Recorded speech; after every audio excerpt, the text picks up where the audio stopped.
Yeah, that bow that just exploded, I think that stave was from my mate Rob. I found another couple of bits.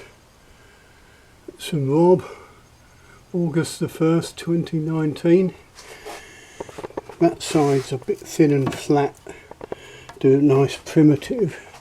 This side's a lot more promising. I think they're two halves of the same log. And the bow was for Rob anyway, so it's quite nice to use his own wood. And he said he's got some rowan as well, which I can have a bit of, which is very nice. People ask me where I get my wood. Well, people give it to me and I make them bows. Anyhow, you can see this is a lot cleaner on the back than that other one, although we haven't cut into it yet. A bit of a dodgy area here. But I've marked out about 38mm wide. Actually, I cut a slat of the old cladding from when I redid the front of the house and used that to mark out along there. You can see there's the, it's not a huge diameter, this is the narrower end, but hopefully that's got the makings of a good bow. I think he wanted 32-inch draw anyway. So hopefully this will be nice and clean and do the job. If it doesn't, if it explodes again, I'll be a very sad man. I was going to make him something bamboo back, but this looks quite nice. I'll trim it down, have a look, see how it looks, see how the sapwood feels. If I'm happy, I'll carry on and make a bow. If I'm not, I'll bamboo back it. We'll see. Yep, and here we have the classic bowler's dilemma. This perfect looking stave, you trim it up on the bandsaw, all of a sudden, not quite so perfect. You've got this weird heartwood, sapwood, heartwoody iffy stuff again.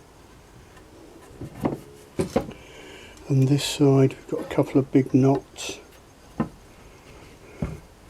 Central pith is offset a bit to this side.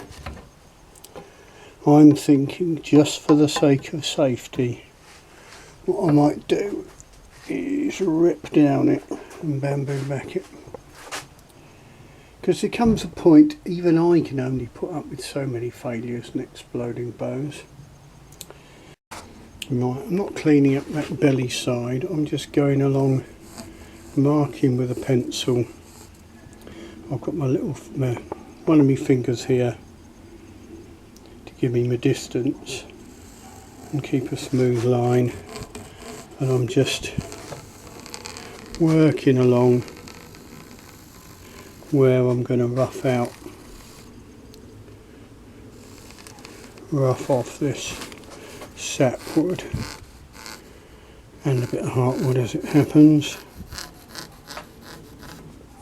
Just doing it freehand.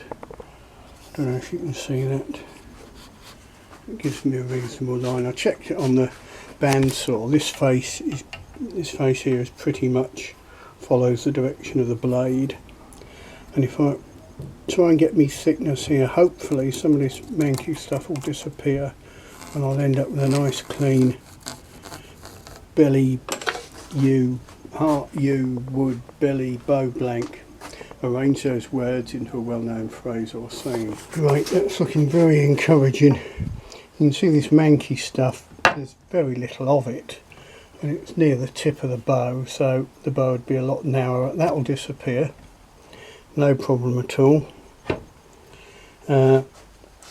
These knots at the edge, they'll probably go. One big knot lurking in the middle, which may have been a problem.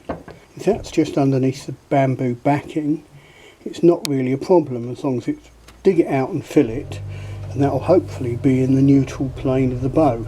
That is the back of the bow's in tension, the belly's in compression, the bit in the middle doesn't do a fat lot. So I can probably take some more off that. I deliberately removed too little just to be safe.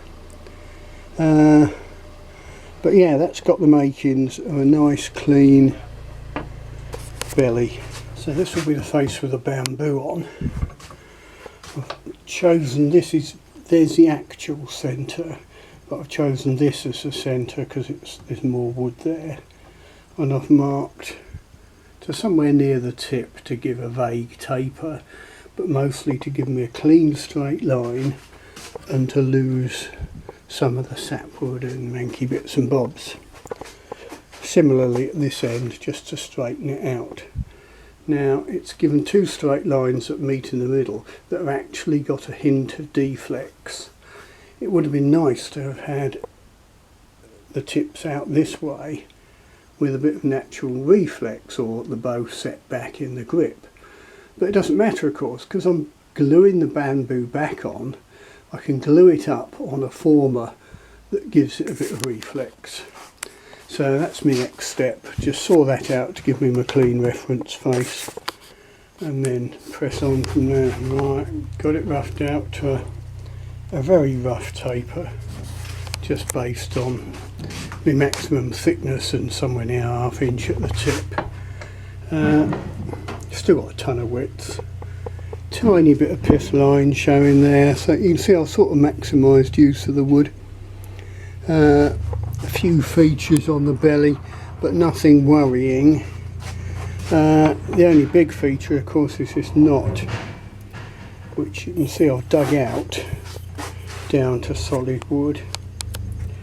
Now I think you'll realise that that is a nice illustration of the joys of ripping off that sapwood and bamboo back in it, and the problem it could have caused had I just worked it as a stave. I never would have seen this huge great pocket of rotten wood because the sapwood had grown over it. So that would have been very much a potential failure point, especially if you imagine it, that's the width of a finished bow.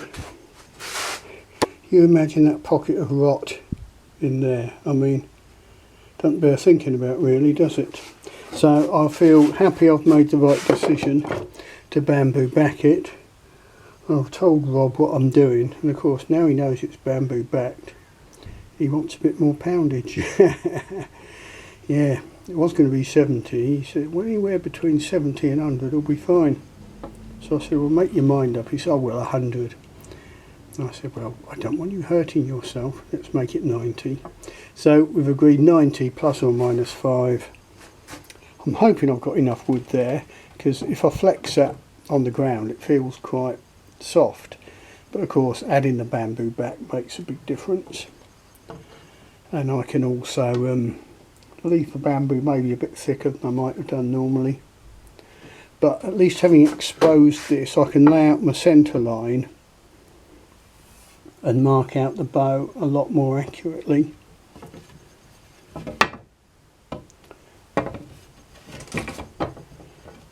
Because interestingly, having marked it out straight, just having roughed it out this far, it has taken a bit of bend here and there, a bit of sideways bend, which is of course why you rough out by degrees.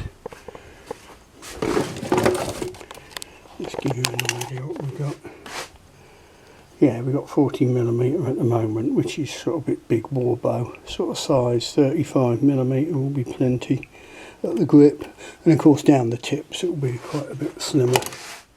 So really fill that hole. Question is, do I drill it right through out to the belly, plug it, or not? Because on the belly side, you see, it's not, that doesn't look too nasty.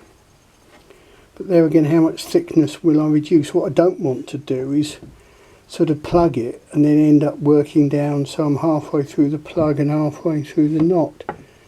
See, that wood is pretty sound and pretty hard. I'll probably drill it out a little bit more and then put a plug of yew in, but glue it in with a sort of yew dust epoxy mix. And that's one hell of a cavity.